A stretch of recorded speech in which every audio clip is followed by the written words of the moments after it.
Hi everybody, hope you're okay. Welcome back to another video. Now, after my recent upload of easy caravan carpet cleaning video, I had lots of questions from you guys asking, how do you remove the entrance mat, and can you remove the entrance mat?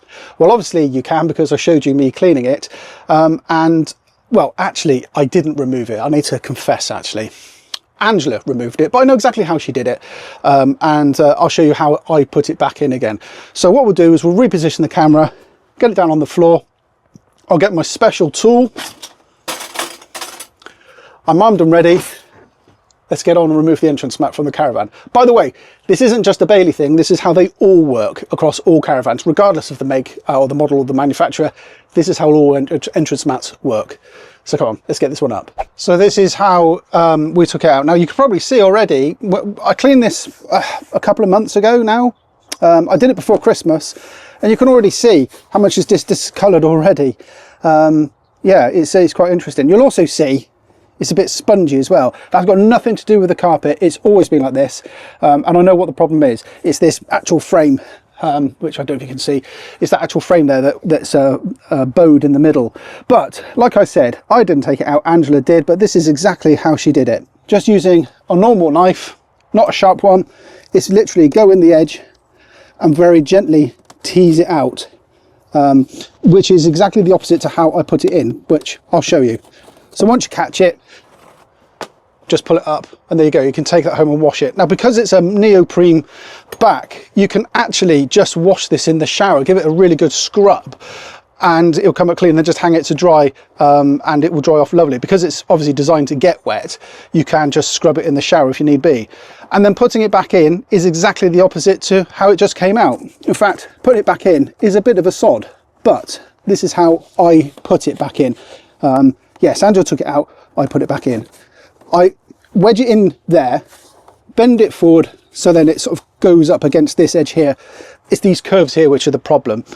Then sort of smash it down and wedge it in. And that side's sort of gone in quite nicely. Slide it over, and then just sort of work your way around the corner like so.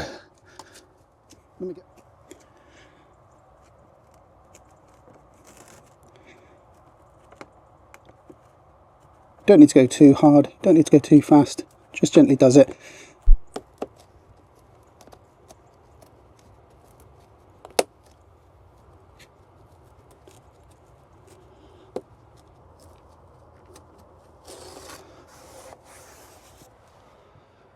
So once you've done that, just run your knife around the edge, just make sure it's all down nice and flat, which this is. And there you go, that's it, the carpet's back in. These do occasionally pop out all by their own fruition.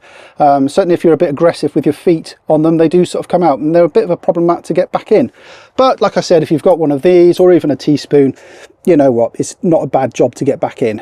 After doing it the first time, I just found that a lot easier doing it the second time. So yes, don't be scared to get that out. Just be careful though, because this is only just a plastic frame, and it will split if you're a bit too aggressive with it.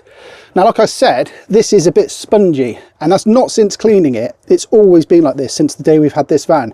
And this frame itself is quite badly damaged. There's sort of gouges and cuts along this edge here, and that is something that I'm going to replace. You can buy the whole frame under 20 quid, and that's what I'm going to do. I'm going to replace the whole frame and smarten it up. That does mean then I'm going to have a spare carpet as well. But there we go. So that's how you replace the entrance mat. Hope that's useful for you. Please do hit the subscribe button, hit the notification icon if you can do all of that. I'll see you in the next time. Thanks everybody for watching. Bye bye.